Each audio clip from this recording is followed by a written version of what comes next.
production and the control of companies literally in the hands of certain groups of investors, which means that literally a chunk of investors literally control the nation state. That's why there is literally a group of angel investors that control the fintech industry in Nigeria. Shoot your POI.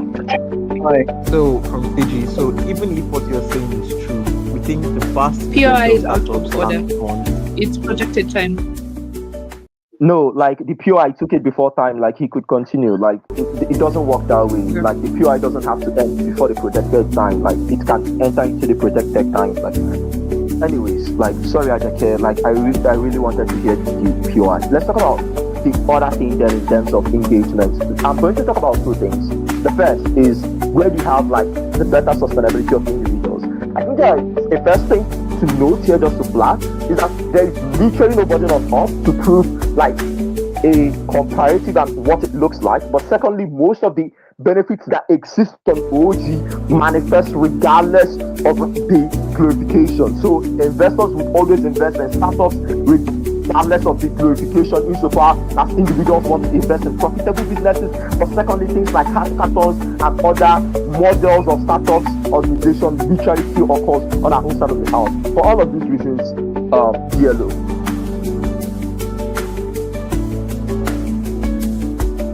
We thank the DLO for that speech. That marks the end of the opening half. We open the floor to the member of government to open first the closing half.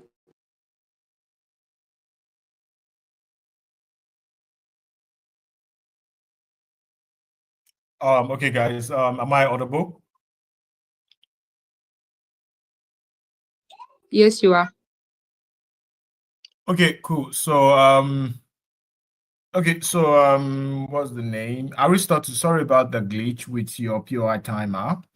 I will take you within my speech. So just get ready, because my partner's POI was very, very important. It's just unfortunate we couldn't have it. So I'll take you, just get ready, all right, Aristotle?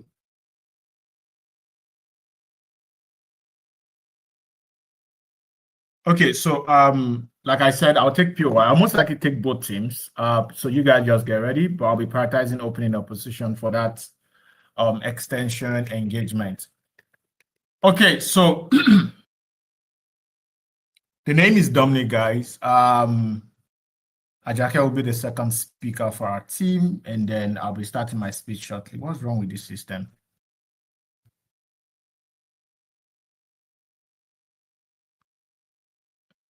Ah, Jesus.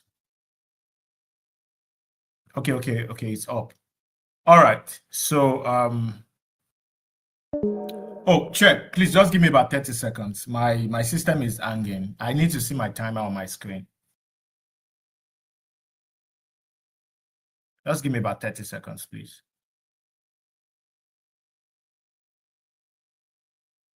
I don't know why it's hanging, really.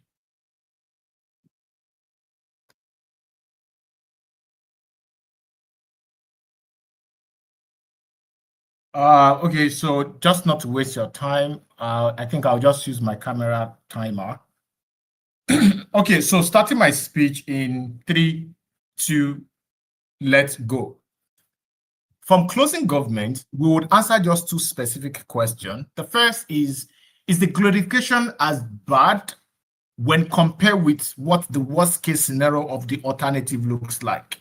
The reason why this first clarity is important is that it was something that was largely missing in the entire opposition's material, because they seem to just talk about, oh, glorification is bad, people who don't deserve the money get the money, surveillance capitalism, and all those sort of things. They just talk about the worst case scenario of it. They didn't engage comparatively what the counterfactual looks like in a world where the glorification does not exist, and then compared to a world that is marginally better, specifically for African countries and the young individuals that are trying to be innovative within this particular space. But secondly, the flaw with opening opposition is that they also assume that because you have more startups that could be wrong, it means that it delegitimizes and it invalidates the struggle and the achievement of other startups that have been successful, most especially with the leader of opposition's framing, because he gave a definition of what the glorification looks like. Number one, it looks like giving platform to those successful individuals giving them much more recognition, giving them honor. They did not comparatively show to you why that success that those individuals were able to achieve was something that needed to specifically be regretted as something that we should most likely regret on their side of the house. So what I will then do in my speech is to answer two things. Number one, what significantly changes with glorification on our side of the house? Number one, we think what changes directly is not just the entire new colorization of what the African space and young individuals needed to start prioritizing. I think it is much more about how their direct involvement and engagement in the commerce world, the creative world, the innovative world, structurally position the African country in a better light, most especially given the fact that, number one, the government have most likely been corrupt. Two, international actors are also looking for a better actor to partner with because their government is just 100% corrupt and not necessarily useful. It means that if the youth are most likely getting themselves involved in trying to be creative and also productive with newer and fresh idea, we're unsure why that is not a better alternative than what their counterfactual looks like. But two, it also looks like elites that are involved in conservation of resources that's supposed to be meant for mass level of individuals, like poor people stealing money, not most likely spreading or spending those specific money on infrastructural development that's supposed to bring in like investors, are also beginning to actively pull those specific resources to support startup. Something that Alex also explained to you in his speech from the LO speech. They also need to show why that is something that is necessarily bad. From closing government, again, we think that is good. Because what the glorification directly does here is that it forced this individual to make those specific hidden money, funds that ought to be channeled towards development, specifically available for this set of individuals that are trying to be creative and do something significantly different for their nation. There are two reasons why you need to care, why you need to care about this framing. The first is that most African young, brilliant minds have always been conditioned to go to school, get a degree, get masters as the case may be, and end up being the slaves of like the big guys, end up working at the private properties as the case may be. Why is that most likely bad? Number one, it is the reason why we don't have enough innovative youths that has directly considered, like consistently made their nations to be dependent on the first world nations. That's why you don't have like entrepreneurs that could challenge the likes of Facebook, that could challenge the likes of Elon Musk, not because the brain is not there, but because the cultural norm that exists in African space all this while is that just go to school and work a 9 to 5.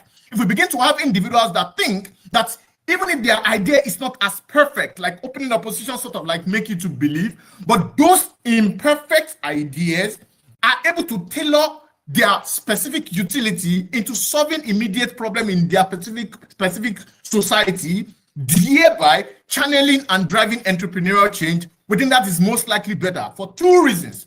Number one, because individuals now have the ability to dream more beyond what they naturally adopted within the society that founded them. On OO side of the house, the lack of glorification make those specific individuals that still opt into those specific spaces to look like individuals that don't know what they are doing.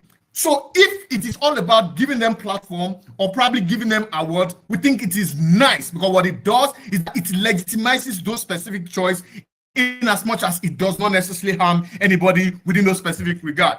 But before the second extension, opening opposition engage this.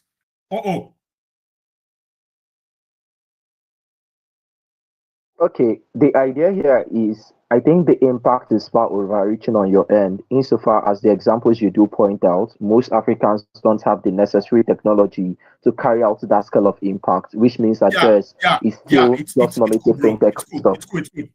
It's cool. That's not true. We have more fintech startups in Africa than cumulatively in Sub-Saharan area, and in fact, cumulatively even more than like the likes of the second world project. The reason is simple, because these individuals already have the ability to challenge those big guys. That's why keepers, the likes of Numida in Uganda, were able to have access to loans from international organizations because these individuals know that they have the entrepreneurial drive and the tech skills to most likely make the best use of those specific resources. The last extension yet, and this is where we're going to be winning this debate. You see, when you have a glorification that is tailored towards a particular rise, we think from closing government, it needs to exist. Why? Because it helps to counterbalance the reliant and dependent ratio that African nations and youth have always been taught to rely on. Why? Because it's that you just have to work for the capitalists. But notice, it does not structurally help them to help their nation to grow. It means more startup you have here that already contribute to your GDP, which already at least reduce the dependency ratio from on your nation to most likely keep on expecting things like aid, trade, or things like funds from the first world nation. It means it is a better alternative. That is why government is now beginning to invest in them other than just hiding the money or most likely not being useful with it. We think it's a nice thing, the glorification to stay, because it creates a cultural balance against the norm they have been made to inherit. That's my time we are proud to propose. We thank the member of government for that speech. You open the floor for the member of opposition. From closing half. Here.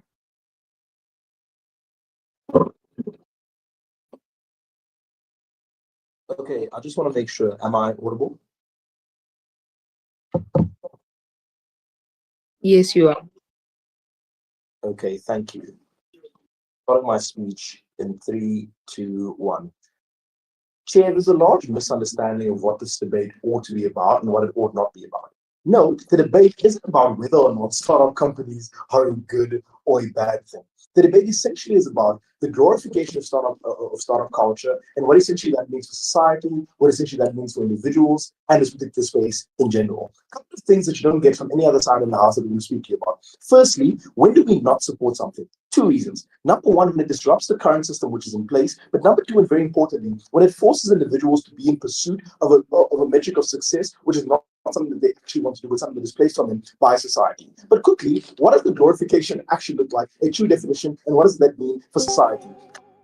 One, glorification looks like promotion of startups in society and the praise of it being, of you being some sort of innovator or some sort of tycoon in society. So it looks like persuasive advertising and these things being everywhere, promoted by government, promoted by your peers, and making it seem like you need to have a startup business, or you need some sort of startup to be a successful individual and to be some sort of tycoon or innovator. The issue with glorifying things then becomes that first harm is that you glorify failure. What does this look like? It looks like, because the narrative of startup culture or with startup companies is that in order for you to have success, you need to fail. You fail until you try again and you eventually make it. The issue with this is that you show individuals and you tell individuals this without giving them the proper context of what it looks like to be in the startup business. It means that it looks like things like a lack of resources, especially for the African child, lack of innovation, but particularly lack of opportunities in this particular environment. What this looks like is now you condemning people to fail. We're not making them completely understand that. Look, all of this is not your fault. It's the particular environment which you exist in, and these things can be better in other places. That's what we think is particularly important.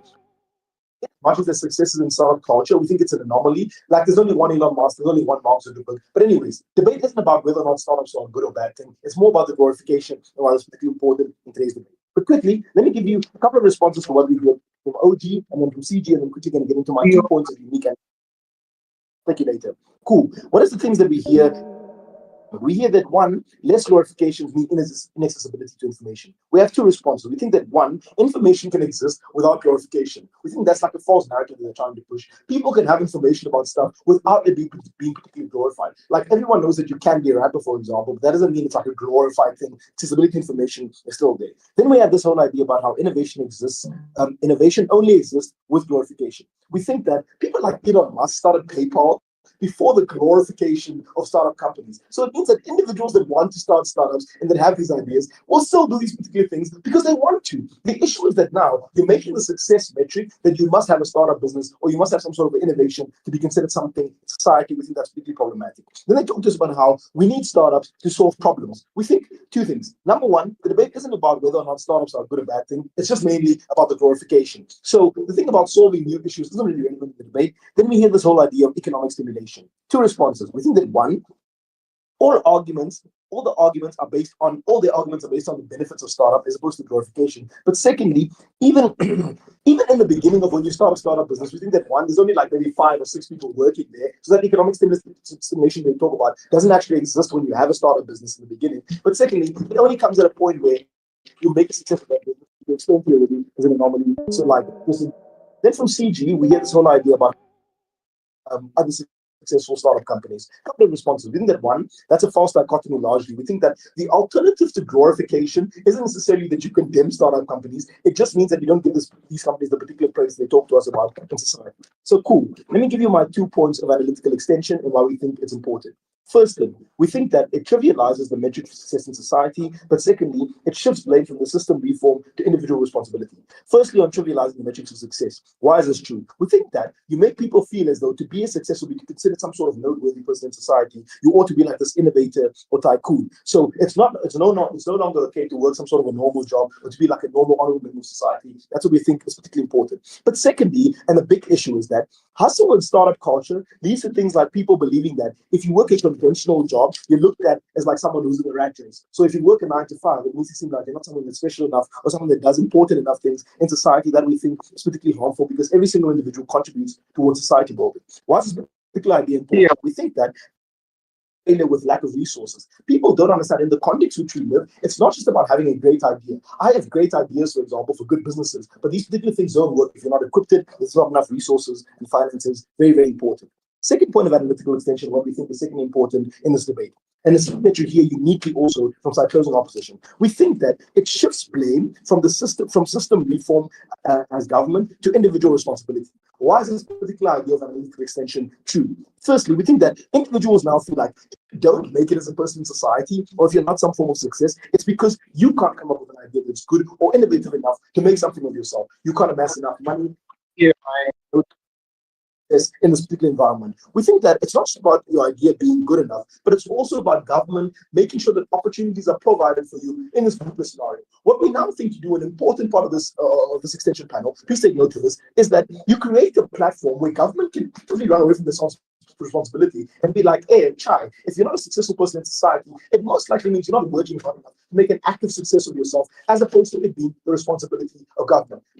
They ask us to say like this kind of future must be some sort of such an important thing. What we say on our side of the house is, look, the alternative to not having an over glorification of startup culture isn't essentially that we condemn startup culture. We think it's quite the opposite. Like we said, debate isn't about whether or not startup culture is essentially a good or a bad thing. The debate is mainly about what the glorification does. We explained to you that it largely trivializes the metrics of success which you have in society, but secondly, it shifts blame. What we think on the comparative is this. In a world where you don't have glorification of startup culture, every benefit that they claim to have, we still have on our side of the house. We think that you still have starting startup businesses and making a success of themselves. Also, on the other hand, you still have people not being condemned for working in normal,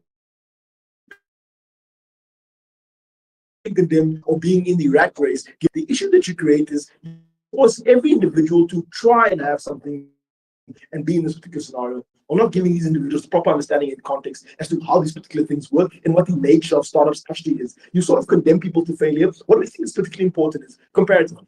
On our side of the house, we still will still start startups. But comparatively, we don't want to force people to do these particular things. If you value a world in which everyone's opinion is valued, but second, you condemn people and trivialize metrics of success, but most importantly, where government understands that large amount of things are still their responsibility, then you side with side C. Okay, so the DOI here is very simple. You guys, time is up, Henry. It's not time.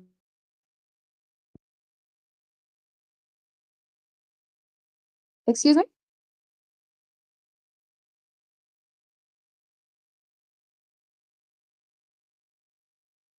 We upload to the web of government to conclude the government bench case. Thank you, member of opposition.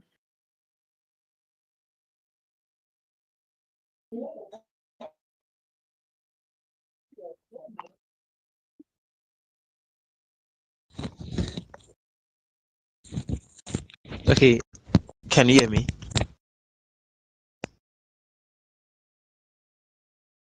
Yes, I can. Okay, awesome. Give me a second. I'm trying to set my timer.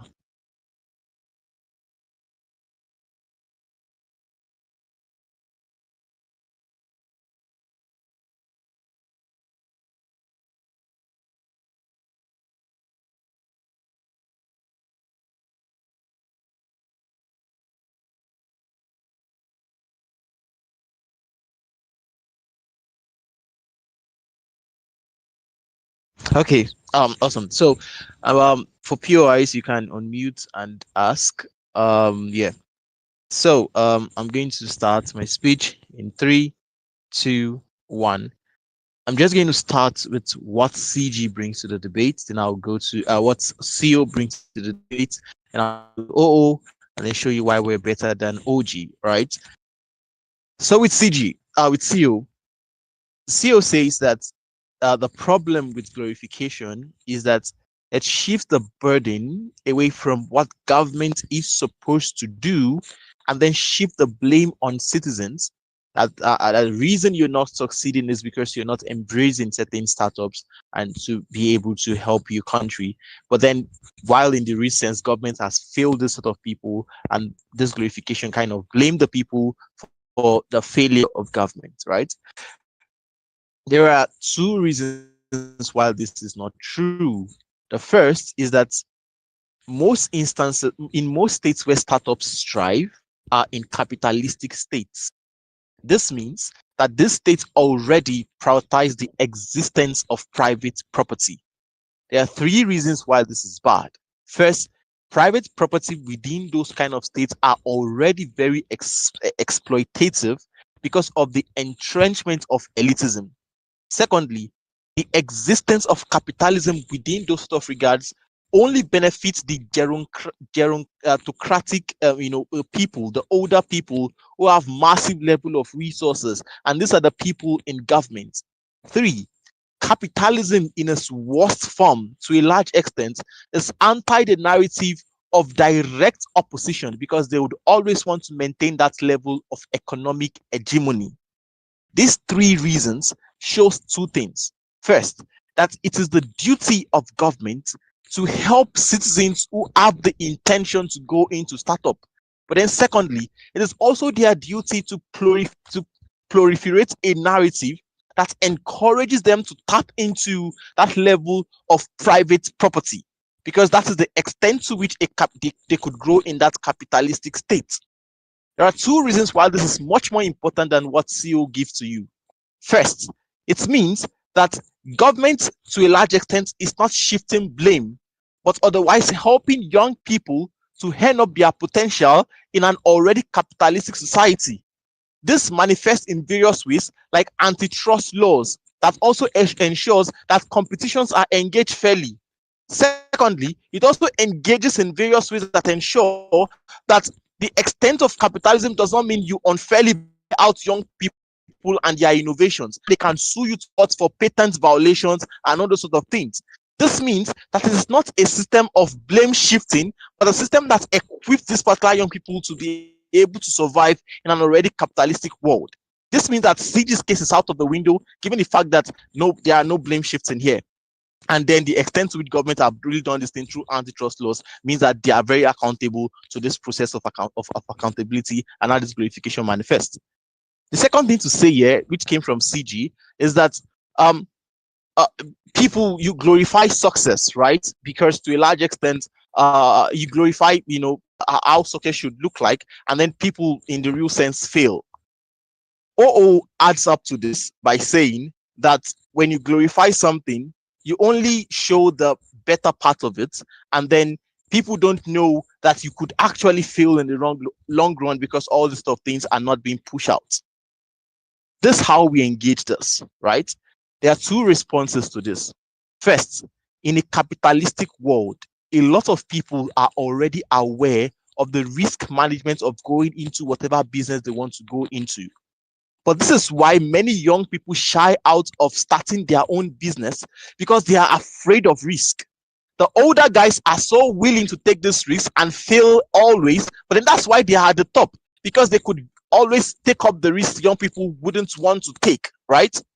We support a world that encourages them. I think this justifies why we need to spend much time on the glorification than on the exaltation of the risk, because the risk already exists and they already know the risk, which means that the glorification balances out the narrative and encourages them to come forward, right? But then the second thing, which is very, very much very important, is because the existence of this motivation automatically shifts the cultural dynamism of workforce within those particular country. This means two things in terms of how the extension and partner gives you. First, the culture of those particular societies, which is to a large extent much more retractive towards, say, for example, you're just more an extractive state, also change because you're encouraging the entrepreneurial spirit within your your youth, and also ensuring that that vigor is what engages the competition of global community. This extent to which you could grow and how you could also inform that level of innovation that would otherwise not have existed if you exalt the risk exalt the risk within this regard, right? Hope I'm still audible though. Okay. Let's proceed to the worst case scenario they bring, right? I think OO is wrong in two ways because they contradict themselves. First, you cannot say that startups don't have money so that they are exploited, and at the same time say that they would steal your data and then have some certain level of way of getting your data and surveillance capitalism. All those things are not true. Even if they are true, they are not true in the first. Why? Because in the vast majority of instances, many startups are looking for funds, right? So they don't have the money to build up algorithms to steal data and all the surveillance capitalism. It's all these big guys, all these old guys who are hegemony in the system already who does that. But even if that is true, we think OO's case exists on a spectrum. At least you only pick like a very handful of some startups who already have money who does these things. This is not a representation of the larger margin of many startups who do not, and that's why their LO was focused on government giving them funds and giving them platforms, right? People who are being given platforms do not in turn have the capacity to steal your data or engage in capitalism. That's a huge contradiction in their case, right? But then also notice why we are much better than our OG is two things. First, we are able to show to you the extent of how you get funding because we explain to you how it is the new normal and many capitalists would want to look good by sponsoring you. This is good, right? Even if it's virtue signaling, because it's the money you would otherwise not get from them. This approximately beat all the responses we've given to opposition, ultimately put us in a good position to be better than OG, and we're very proud to propose.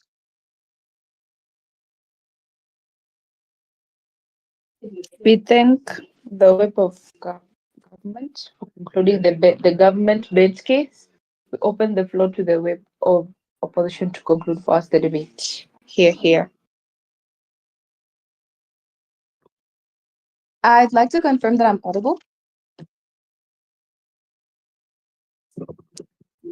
Yes, you're audible.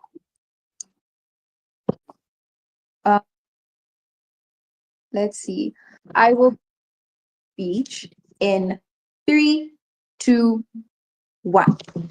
When we look at this idea of glorification that is pumped over, there's a level of honesty that needs to come that isn't coming from the government benches. At the point that something is glorified and idolized, you are seen as a failure when you do not opt into it. At the point that something is glorified, it is seen as the only metric in which you can be successful. And the harm that comes from this is a lot of things that they start speaking about. When they start speaking about how like people won't have access to like jobs and so on and so forth, that is still going to exist at the point that you are saturating these spaces because you've made people believe that this is the only viable way in which you can be successful. So now we just have more people failing with their life savings, like putting their life savings into things that are going to fail because we're simply saturating these spaces because we're telling people that that's the only way we're going to consider them as a success. And we find that glorification with itself to be something harmful. We are not here to speak about whether startups within themselves are something good or bad. It's what happens after that glorification and how it directly impacts society. But then further on, when we start doing like more direct responses, let's see of things that we like start hearing from closing government specifically. So closing government brings forward this idea when they speak to you about how like innovation, like this leads to newer and fresher ideas. And this is also a level of reasoning that you get from opening government.